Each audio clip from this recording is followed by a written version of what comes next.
여론조사에 대한 불신이 깊습니다. 여론조사는 다른 선거 결과가 나왔던 과거 선거의 경험에 따른 판단이기도 하지만 여론조사 기관마다 상이하게 나타나는 결과가 불신을 더 깊게 만듭니다. 여론조사 기관들 하나하나는 다들 과학적이라며 오차 범위를 제시하지만 결과들을 서로 비교해보면 병립할 수 없는 경우가 상당수에 이릅니다. 관심 지역 5곳의 여론조사 편차를 장부경 PD가 정리했습니다. 중앙일보, 조선일보, 동아일보, 한겨레 그리고 지상파 3사의 여론조사 결과들을 서로 비교해 보겠습니다. 우선 1, 2위 후보의 격차에서 다소 차이가 있을 뿐 일관된 흐름을 보인 서울부터 설명드리겠습니다.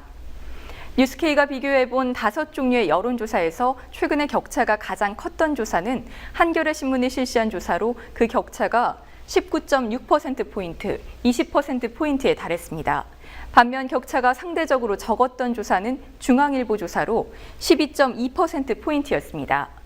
한겨레 신문 조사의 경우 박원순, 정몽준 두 후보의 격차가 일찌감치 벌어진 상태가 지속되는 반면 중앙일보 조사에서는 박원순 후보의 지지율 상승세가 선거 후반에 다소 꺾이는 모습이 나타났습니다. 하지만 두 조사 모두 박원순 후보가 지속적으로 우위를 보여왔습니다. 인천의 경우 한겨레 조사와 동아일보 조사가 상이했습니다.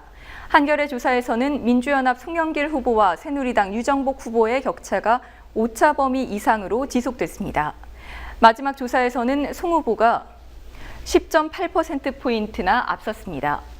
동아일보의 경우 지난달 14일 발표된 조사 때만 해도 송 후보가 오차 범위 이상 앞서는 결과가 나왔지만 29일 발표된 가장 최근 조사에서는 1.9%포인트의 근소한 차이를 보였습니다. 부산 역시 한겨레와 동아일보의 조사가 크게 달랐습니다. 야권 단일화를 이룬 무소속 오거돈 후보와 새누리당 서병수 후보가 맞붙는 1대1 여야 대결 지역입니다.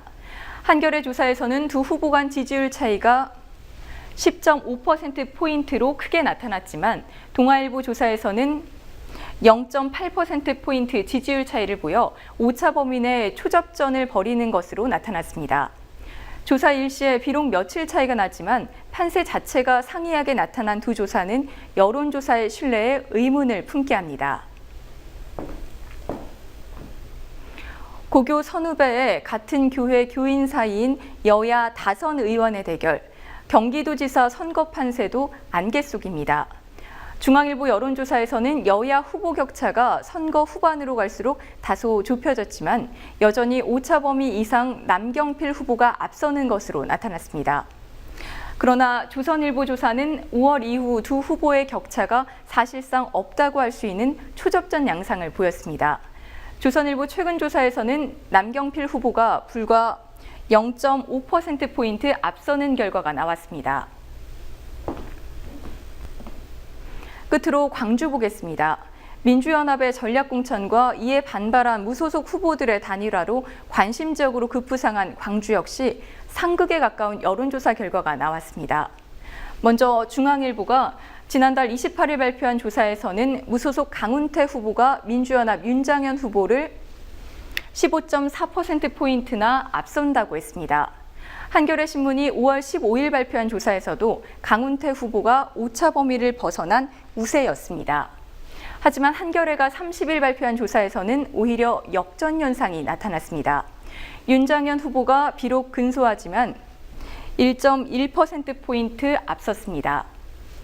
광주는 무소속 단일화가 선거 막판에 이뤄져 여론조사 횟수가 적다는 점도 결과 예측을 어렵게 하고 있습니다. 공표할 수 없는 여론조사에서도 지역별로, 조사 기관별로 서로 엇갈리는 결과가 나오고 있습니다.